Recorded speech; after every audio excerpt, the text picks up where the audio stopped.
amigos internautas que nos acompanham. Obrigada. Hoje nós vamos continuar aqui com o nosso estudo do Evangelho, né? Bom, vocês sabem que estamos fazendo agora, fizemos, no dia 15 de abril, fizemos o aniversário, né, da publicação do Evangelho. O Evangelho segundo o Espiritismo, ele foi codificado por Allan Kardec, foi publicado pela primeira vez em 1864. Então, está fazendo 155 anos. Então, a gente vai pensar uma criança, né, gente? Acabou de ser compilado. Mas nós vamos dividir aqui esse estudo com vocês, primeiro em comemoração ao aniversário do Evangelho, né? E, como eu falei, 155 anos. Nós vamos, no Evangelho, estudar o quê? Os ensinamentos morais do Cristo, né? Lá na introdução, Kardec vai dizer o quê? Não vai falar sobre... Ele não vai tomar os aspectos históricos, os aspectos...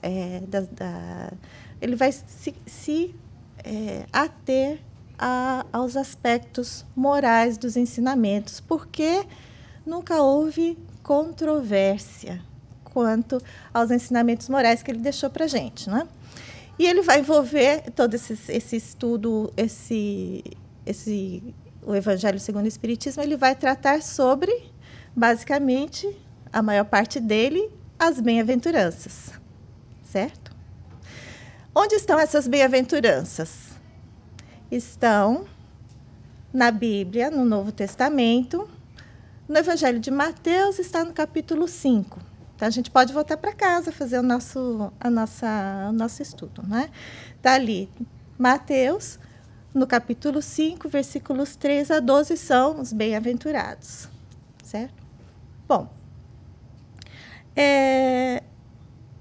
e o capítulo de hoje é o capítulo 9 do Evangelho, Bem-aventurados os mansos e os pacíficos. Mas voltando um pouquinho para o Sermão da Montanha, o Sermão do Monte, ele começa o sermão, Jesus começa o sermão dizendo: bem-aventurados os pobres em espírito. E há um estudo sobre esse sermão que é feito por psiquiatras e psicólogos espíritas no Brasil, é feito por Simão Pedro, é feito por Sérgio Lopes, é feito também por um padre aqui americano, em que eles vão colocando as bem-aventuranças como se fossem os degraus para se chegar ao topo, né? Então, nós estivemos caminhando aqui nesse estudo através das semanas. Começamos com aqueles que são pobres em espírito, que são, em realidade, os humildes. Na verdade, qual é a virtude relacionada com cada bem-aventurança? São as coisas que nós precisamos para conseguir trazer dentro de nós, nos nossos corações, o quê? A transformação e o reconhecimento do reino divino que já está ali, não é verdade? Bom, ele começa com pobres em espírito, com esta virtude, que é a humildade, como sendo o primeiro passo. Na verdade, nos estudos eles colocam como a humildade sendo o primeiro passo. Por quê? É preciso ter a humildade de saber que pouco sabemos, para estar abertos a novos conhecimentos, novos aprendizados, né? Então, ele vai dizer que o orgulhoso sente que já sabe tudo. Não é verdade? Quando a gente se coloca na posição de que já sabe, resta muito pouco para entrar. Na verdade, resta pouco diálogo, resta pouco a estudar. Mas quando nós temos a humildade de saber, como Sócrates, que nada sabemos, então aí se abre todo um universo para a gente explorar. Não é verdade? Depois da humildade, ele coloca qual é a próxima bem-aventurança? Bem-aventurados os aflitos. Bem-aventurados os aflitos, mas Jesus, o que traz essa aflição que Jesus nos ensina? Dor, um momento para pensar, um momento para a gente se rever. Às vezes nós somos parados pela vida para, nossa, preciso recolocar as coisas, repensar, recomeçar. Às vezes a dor vem para nos fortalecer, um novo aprendizado, mudar, um aviso, sempre a gente mudar alguma coisa que nós estamos fazendo. E a terceira bem-aventurança vem os mansos. Mas eles vão dizer que na aflição, quando a gente passa pela aflição, qual seria a virtude relacionada com a aflição? E eles colocam como sendo a resignação. Aceitar uma aflição, resignado, geralmente demonstra um momento em que o espírito está pronto para a próxima. Aprendeu a lição, né? Vem aqui, passa por essa situação, é resignado, é sereno, né? E aí vem a mansuetude. Né? Vem esta, bem-aventurados os mansos, porque possuirão a terra. E bem-aventurados os pacíficos, porque serão chamados filhos de Deus. Um está em Mateus 5, versículo 4, outro em Mateus 5, versículo 9. Tá ali no Evangelho. Bom, então, Jesus colocou para a gente, mudou um pouco as leis aí, não é verdade? Nós vínhamos de uma história assim, de como espíritos, viemos aprendendo, estamos... Ele coloca aí como uma lei, nós vivemos como? Com doçura, com moderação, com mansuetude, com afabilidade, com paciência. Fácil, né? Tudo muito fácil, assim, tudo muito simples. Mas, às vezes, naquela época, nós ainda estávamos pensando que era muito complexo. Hoje nós já conseguimos controlar tudo, né? Já está tudo sob controle. Não, estamos num processo de aprendizado, estamos num processo de entender, compreender. Muitas vezes a gente não entende ainda o que ele falou, as mensagens que ele trouxe. Temos que ainda, né? Nossa, reinterpretar. Tanto é que tantas pessoas estão chegando hoje com essa nova interpretação, com esse novo entendimento, com essa nova, né, com uma mensagem que já estava ali há muito tempo conosco, mas que fomos tirando os véus, fomos tirando as camadas, fomos saindo de um entendimento que era ao pé da letra, literal, aquilo que está escrito, para um entendimento mais profundo. Às vezes ele colocava mensagens que colocava a historinha, não é? A parábola não é uma historinha. A gente entende bem porque vê aquele filmezinho na nossa cabeça, que entende aquela historinha, e a gente pensa que aquilo é com o outro. Né? Aquela historinha é sempre do outro, a historinha do outro. O outro que se deu bem. Né? E estamos aprendendo que essas histórias se relacionam conosco. Agora nós estamos aprendendo a internalizar esses sentidos. Né?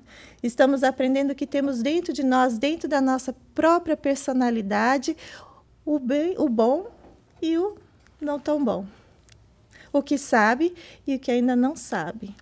Temos tudo isso dentro de nós, não temos? Nós temos um lado que já é expert assim, em fazer um bolo de chocolate. E o outro que faz um estrago danado na hora que vai cozinhar um peixe. Não é assim que nós somos? Essa coisa bonita. Né? E a gente vai se completando, porque tem sempre alguém que sabe fazer um peixe delicioso. Às vezes a gente chega em casa... Aí, geralmente, a gente coloca assim, na família, aquele cadinho especial, não é verdade? Todo mundo se ama, todo mundo se dá bem, veio todo mundo para ajudar um ao outro a aparar as arestas, não é verdade? A gente veio para se ajudar a se encontrar, a aprender a viver junto, a aprender a conviver, não é verdade? E aprender a quê? A ter paciência um com o outro. Ou não? A gente chega em casa, o irmão, ou o marido, ou o filho fazendo tudo que a gente quer, está tudo prontinho, né? Tudo no lugar, do jeito que a gente quer. Não é verdade? Não, na minha casa não é assim, não. A Estelinha está ali dizendo que na casa dela só aí vai ficar assim. Percebem? Só que Jesus chega para a gente e fala assim, é lei. É lei você ser doce um com o outro. É lei você ser moderado um com o outro. É lei você tomar cuidado com o que você fala. Às vezes nem é o que a gente fala. Às vezes é a forma como nós falamos. Não é interessante isso? É ou não é? Às vezes eu falo assim, eu sou a dona desta comida, né?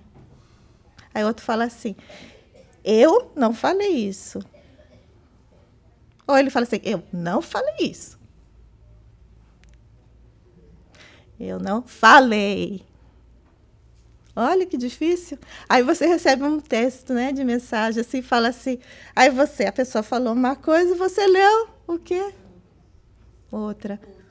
E dá uma briga tremenda, né? Porque você falou isso. Não, eu não falei isso. Ou eu não falei isso.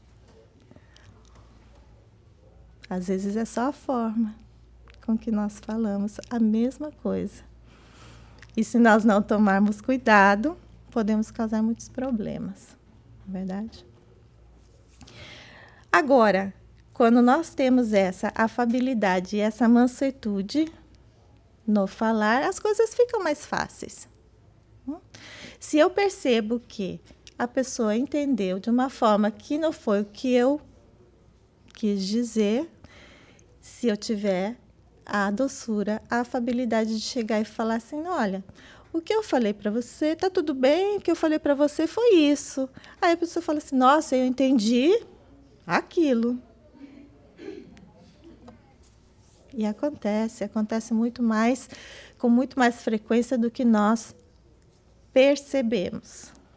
E às vezes nós não nos damos conta e o outro segue a vida dele com a interpretação dele.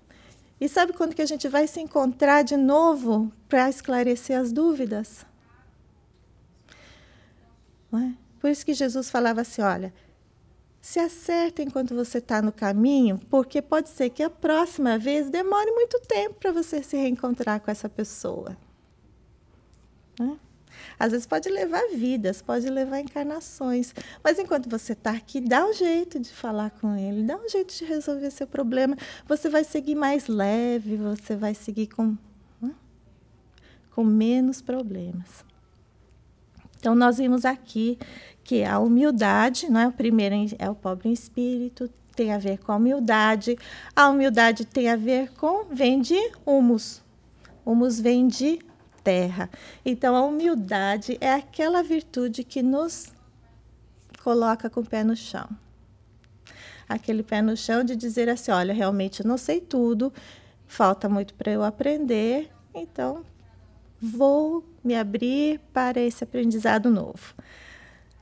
Depois vem a resignação, né? Uma vez que eu me aprendo a aprender, que eu me abro para aprender, então fique atento, porque as coisas vão começar a acontecer. As lições vão chegar. Algumas lições são mais dolorosas. Então, vamos ter algumas aflições no caminho, sim. E vamos ter que aprender a lidar com elas e vamos ter que desenvolver a nossa resignação, outra virtude. E no momento que eu, tudo bem, aceitei, não vem assim um alívio, uma serenidade, né? Vem aquela mansidão que você fala assim, bom, tudo bem, aceitei, agora vamos ver o que eu tenho que fazer. Não é? Não foi assim com Paulo? O que é que você quer que eu faça? O que é que eu tenho que fazer agora? Vou parar de brigar, vou parar de ir contra ao que você está tentando me ensinar. Vou sentar aqui, vou fazer a lição de casa, vou aprender, vou entender, né? E vou começar a fazer aquilo que está escrito ali. Bom, mansuetude tem a ver com calma, tem a ver com paz, né? E essa mansuetude é também uma caridade. A caridade de, às vezes, ficar calado. A caridade nas relações que ele coloca aqui é concórdia, né? Nada mais inspirador como trazer São Francisco aqui na música inicial, que é um espírito manso e pacífico que trouxe concórdia, não foi? Trouxe concórdia entre os animais, trouxe concórdia entre nós e os animais. Nos ensinou que somos espíritos o quê? Que estamos aqui para cuidar deles, não para nos aproveitarmos. E aqui está o livro que eu falei para vocês, que é do Sérgio Lopes, é um psiquiatra do Rio Grande do Sul, ele é da AME, tem vários livros dele, mas nesse ele faz esse estudo do Código do Monte e as virtudes que estão relacionadas com cada uma. E, além disso, ele vai mais fundo relacionando cada uma delas com chakras. Então, ele vai falar que a humildade tem a ver com o primeiro chakra, que é o básico, que nos liga à Mãe Terra, né? Que nos coloca mais abertos. A resignação tem mais a ver com o segundo, né? A resignação e a mansuetude tem a ver com o segundo chakra, que tem a ver com a criação. No momento em que nós nos acalmamos, nós somos mais capazes de criar. Vocês já perceberam isso? Que quando nós estamos agitados, que quando nós estamos coléricos, que quando nós estamos lutando contra, a nossa criatividade diminui? Perceberam já isso? A gente não consegue pensar numa outra solução, a gente não consegue pensar num plano B enquanto a gente está naquele desespero. Na hora que dá aquela parada, aquela calma, pronto, as coisas começam a se encaixar. Nós começamos a perceber outras formas, nós começamos a procurar outras portas, né? Vocês já viram Deus fechar uma porta e não abrir outra? Agora a gente percebe que a porta está aberta? Não, porque fica desesperado ali tentando abrir aquela que acha que é a certa, né? E nem percebe que tem um monte de janela, um monte de porta aberta do lado. Para escolhermos. Então, ele vai falar sobre isso na primeira parte. Vejam que Kardec, quando ele faz esse estudo do Evangelho, ele coloca primeiro um versículo de alguns dos evangelistas ou dos Atos, ou das epístolas. E depois ele faz esse comentário sobre o entendimento dele. Gente, o Evangelho não é uma coisa assim para a gente aprender aqui, chegar aqui. O que eu vou falar para vocês em 1 hora sobre o Evangelho? É uma coisa que a gente tem que colocar no coração e começar a colocar, praticar todos os dias e ver o que acontece. É para a gente sentir a diferença dentro da gente, é para a gente ir se transformando aos pouquinhos. Vai se transformando numa pessoa mais tranquila, mais calma. Vai se transformando numa pessoa mais criativa. Vai se transformando numa pessoa que se aceita melhor. Não é? Quando a gente se aceita melhor, aceita o próximo. Não é? Quando a gente se vê de uma forma mais tolerante, tem mais tolerância com os outros. Eu errei, sim, mas faz parte do aprendizado. Agora, vamos ver o que eu tenho que fazer para mudar e para reparar o que eu fiz, não é verdade? E depois dessa parte que Kardec comenta sobre o versículo, vão ter instruções dos espíritos. Os espíritos vinham, né? Kardec fazia as mediúnicas, as reuniões mediúnicas.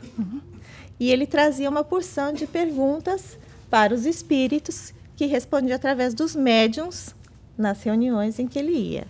E os espíritos faziam comentários sobre essas passagens, certo? A primeira instrução, o primeiro espírito a se comunicar neste capítulo é Lázaro, Lázaro de Betânia. Vocês vão lembrar de uma história assim. Jesus chega numa casa de uma família, são 2 irmãs, Maria e Marta, e um irmão, Lázaro. Lembram dessa história? Ele fica muito amigo dessa família, não é? E Marta está ali, toda ocupada, limpando a casa, fazendo a comida, trazendo a bebida, e Maria está sentada ali aos pés de Jesus, ouvindo os ensinamentos. Lembram disso? Aí Marta vai reclamar, dizendo, olha, fala para ela mesmo, fala para minha irmã me ajudar. E ele vai dizer o quê? Marta, Marta, estás muito preocupada com as coisas materiais, né? O que é que vem primeiro, o espírito ou o corpo? O que é que nós devemos nos preocupar mais, né?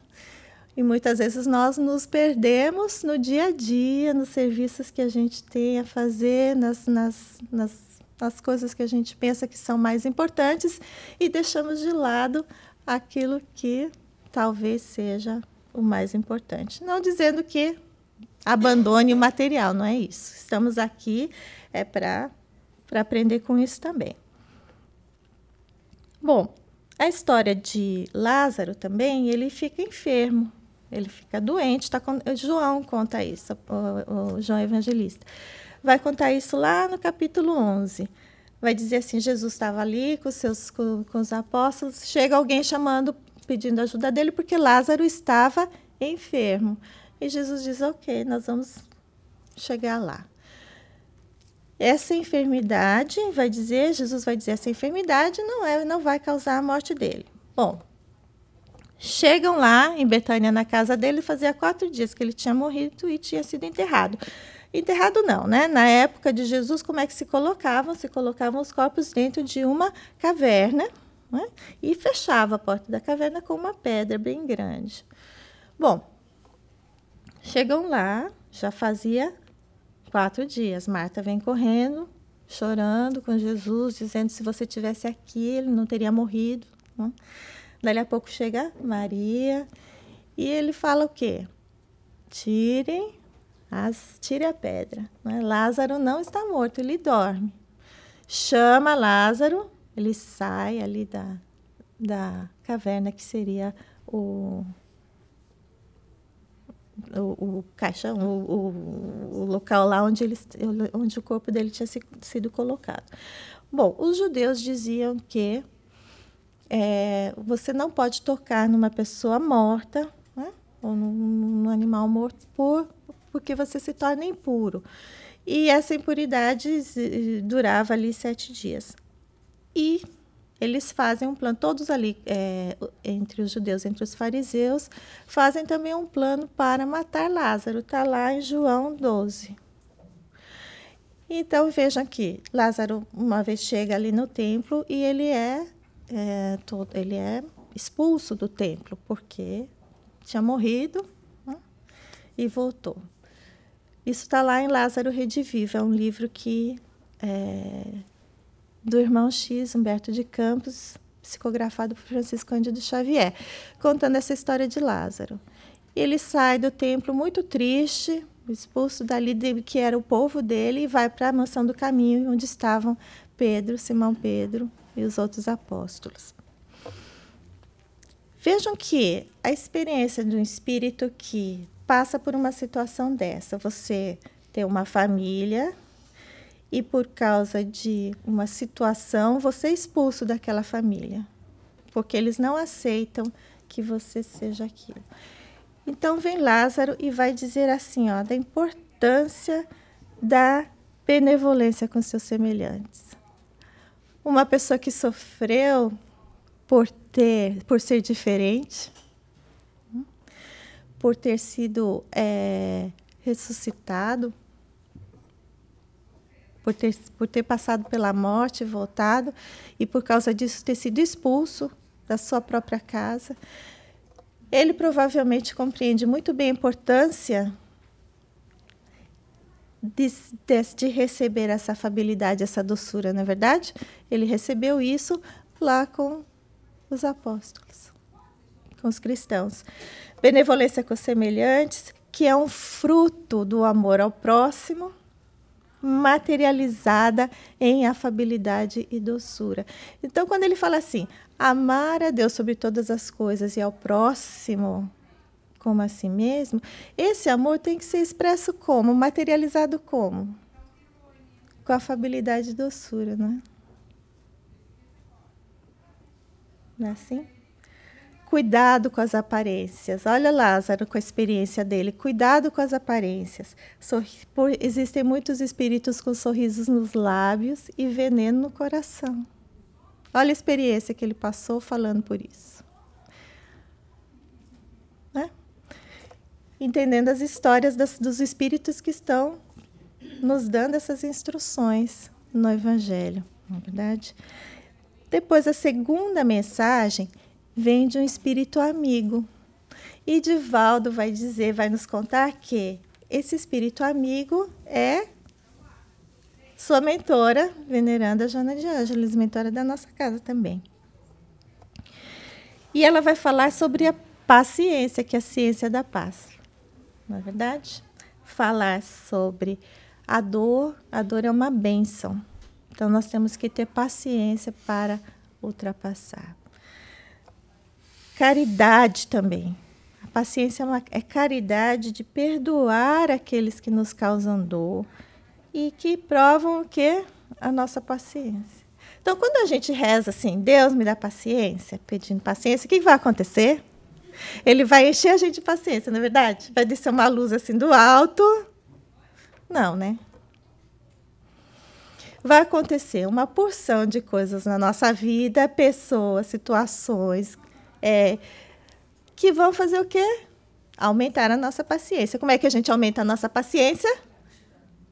Praticando. Como é que você vai praticar a sua paciência? Passando por momentos que vão fazer com que você perca a sua paciência, não é verdade? Vocês estão vendo como é complexa a coisa? Então, a gente tem que ter muito cuidado com aquilo que pede. Né? Pode dizer que a gente receba. Depois vem, de novo, uma mensagem de Lázaro. Lázaro vai falar sobre obediência e resignação. Então, para chegarmos a sermos mansos, precisamos obedecer e nos resignar ao quê? Ao que eu penso? Ao que eu acredito? Não, eu tenho que obedecer algo que está acima de mim. Não é verdade? A obediência é sempre a uma autoridade maior. A resignação é também aceitar alguma coisa que vem de cima. Eu posso saber, ter certeza absoluta que isso vai ser o melhor? Não, porque nós ainda não sabemos. Nós ainda temos muito que aprender. Não é verdade? Mas a obediência é a minha razão consentindo e a minha resignação é o meu coração. Tá bom. Eu senti que neste momento existe uma mensagem maior para mim. Eu vou me resignar e vou obedecer a esta lei divina. Esta lei divina já está gravada na nossa consciência, é isso que nos ensinam os espíritos. Né? Mas eu preciso me desenvolver, eu preciso aumentar o meu conhecimento, eu preciso aumentar a minha prática, eu preciso me tornar uma pessoa boa para que essa lei se materialize na minha vida. Se eu ficar paradinha aqui, sentada, esperando cair do céu, não vai acontecer nada, sinto muito. Eu vou ficar aqui estagnada, vou ficar aqui paradinha no meu canto. E vem lá o Lázaro dizendo, bem-aventurados os mansos, porque darão ouvido aos ensinamentos. Lembra que eu falei antes, quando a gente está nervoso, a gente não consegue fazer nada, a criatividade é barrada, a gente também não consegue ouvir. Muito menos ouvir a inspiração, né? Porque a gente não ouve as pessoas que estão ao nosso lado, que dirá o espírito que a gente não vê, né? A gente tem que ouvir com a intuição, tem que ouvir com uma parte espiritual que não está lá muito bem desenvolvida ainda. E aí? E ele vai dizer também uma coisa muito interessante, que cada época ela é marcada por uma virtude ou um vício, que vão salvar ou vão nos perder. E a virtude dessa nossa geração é a atividade intelectual, e o vício é a nossa indiferença moral. Ou seja, nós estamos muito preocupados com a tecnologia, e pouco preocupados com a forma que nós estamos usando e o que estamos fazendo com ela. O uso indevido, às vezes o abuso que nós praticamos. Então, a gente faz assim, nós saímos da ignorância, não sabíamos como, nem conhecíamos a luz elétrica, né? Aí fomos indo, chegamos a conhecer como funciona a energia nuclear. Aí fomos usando de uma forma extremamente abusiva. Chegamos ao ponto de que podíamos destruir o planeta, sei lá eu quantas vezes, acabar com a vida do planeta. Até que voltamos a um uso mais moralizado. Antes que conseguimos não nos exterminar. Mas chegamos a ter essa capacidade, ou temos esta capacidade. Então, todas as gerações, todos os tempos, nós vamos ter as nossas oportunidades de crescimento. Nós vamos ter as nossas oportunidades de fazer melhor, aprender mais. Depois vem aqui para a gente um espírito protetor. Eu não sei quem é esse espírito, mas ele vai falar para nós sobre a cólera, a raiva, um sentimento assim que todo mundo aqui já deve ter ultrapassado, né? Mas eu não. Então, como a gente falou na primeira bem-aventurança, em que o humilde ele se abre para aprender. E o orgulhoso se fecha. Não é? O orgulhoso pensa que já sabe tudo, então ele acaba fechando essas oportunidades, essas portas. A gente fica pensando melhor que os outros, não é? E quando alguém chega para o orgulhoso e fala assim, olha, talvez se você fizesse assim, fosse melhor, desse um resultado melhor. O que o orgulhoso faz? Ele se irrita profundamente, não é verdade? Como que você vai? Se eu já sei como é melhor, por que você vai chegar aqui e me falar que poderia ser melhor? E isso pode levar a um momento de cólera. Só que a cólera, ela pode causar sérios problemas, desde psíquicos, psicológicos, espirituais e físicos. Pode alterar a nossa saúde, altera o batimento cardíaco, altera todos os hormônios no corpo, cria uma situação de enfermidade. Só ficar com raiva cria tudo isso? Uma vez, tudo bem, mas todo dia? Quando não são 3 vezes por dia, né? Porque às vezes a gente perde a calma com o filho de manhã, com o marido na hora do almoço e com o chefe no final do dia. Altera a saúde, compromete a nossa própria vida e, pior que tudo, né? Nós nos tornamos infelizes e todo mundo que está do nosso lado também se sente infeliz. Ou será que ninguém percebe que a pessoa está com raiva? Claro que percebemos, né? Essa cólera é totalmente contrária a essa caridade, dessa humildade, que nós precisamos ter, essa mansuetude, né? E a última mensagem desse capítulo é de Hahnemann. Hahnemann é considerado o pai da homeopatia. E a homeopatia se traz muitas coisas, muitos ensinamentos sobre esse lado espiritual que nós temos, né? Ele vai dizer que todas as virtudes e todos os vícios são do espírito, são inerentes ao espírito, não é do corpo físico. Então, não adianta eu falar assim, nossa, meu cérebro perdeu a calma, ou meu coração perdeu a calma. Não, fui eu mesma. Fui eu, espírito, né? Não foi meu corpo que perdeu a calma.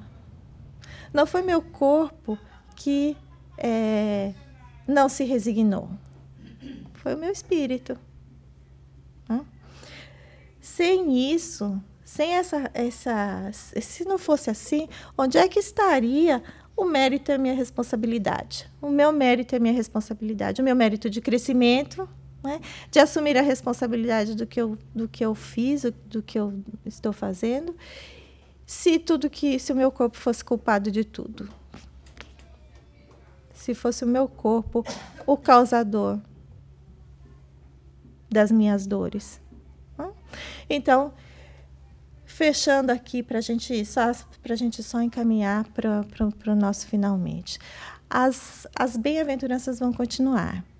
Né? Nas próximas semanas, os ensinamentos vão continuar, vocês vão conseguir ver as virtudes relacionadas a todas elas. Mas entender que é um processo, entender que existe uma correlação entre uma e outra, né? Perceber que as coisas, nós vamos nos encaminhando assim num conhecimento e, às vezes, ter a base, entender a base do que foi antes, nos faz entender melhor o que vem depois, não é verdade? Então, nós temos a resignação, vocês já têm o conhecimento dos chakras, vocês já sabem o que significa, vocês podem imaginar o que vem por aí. Né? Ler as bem-aventuranças, Gandhi dizia assim, que se toda a literatura do mundo se perdesse, mas se nós ficássemos com o Sermão do Monte, nada estaria perdido. Então, vejam que saber o que é esse Sermão do Monte, entender o que é, a importância do texto, a importância da mensagem. Né? E nós aqui somos só meros mensageiros, assim, né? Entregador de carteiro mesmo, entregador da cartinha. Não temos nem ideia ainda de malemar a gente está conseguindo ler o endereçado, mas acho que é importante cada um de nós abrir a carta. Abrir a carta não é abrir a carta do papel, é abrir a carta do coração, né?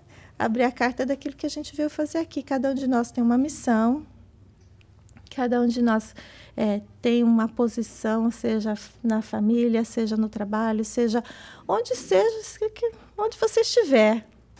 Ali onde você estiver, onde você foi colocado, está tudo bem você encontrar ali a sua missão, abrir o seu coração ali, abrir a carta que veio escrita em você, não é? Porque Cristo escreveu essas cartas em nós. Foi? Ele deu para a gente habilidades, presentes, assim, gifts, que são habilidades, capacidades que só nós temos. Ter a experiência, o conhecimento da família. Não é?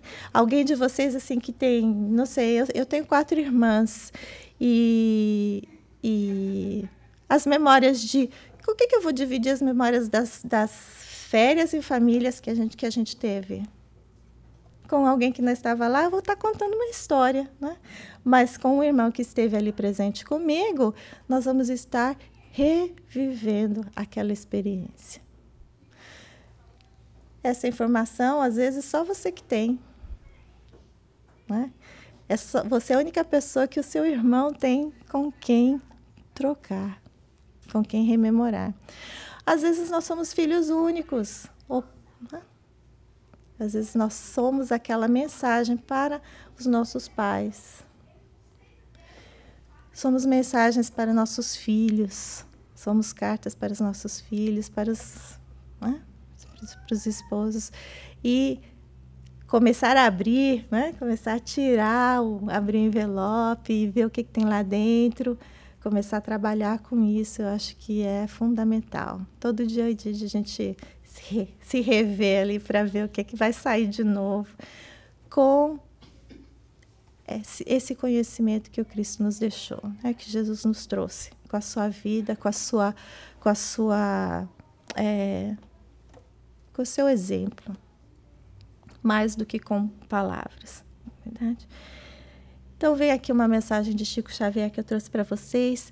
Aguarde as surpresas do tempo agindo sem precipitação. né? Com doçura, com afabilidade. Se cada noite é nova sombra, cada dia é nova luz. Nós vamos vivendo assim nessas estações. Nós vivemos em ciclos, existem momentos de inverno, sim, existem momentos em que os dias são mais curtos, as noites são mais escuras, nós passamos um frio, né? Mas a primavera vem o verão. Ter essa fé de que Deus está ali cuidando da gente, que tem alguém no leme que sabe mais do que nós, que ama incondicionalmente. O amor é incondicional. Não pergunta por quê, nem como, nem se você está fazendo o que tem que fazer ou não. Agora, as consequências do que a gente planta, nós vamos colher. Não tem jeito. Mas a fazenda, gente, ela é infinita. Não é? Nós estamos colhendo os abacaxi agora porque plantamos abacaxi. Mas se a gente começar a plantar flores, a gente vai começar a colher flores com abacaxi por um tempo. E depois vamos colher só flores. Né? Contanto que a gente se mantenha nessa sementeira. Tá bom? Muito obrigada por ouvir. Vocês ganharam uns bônus horas hoje.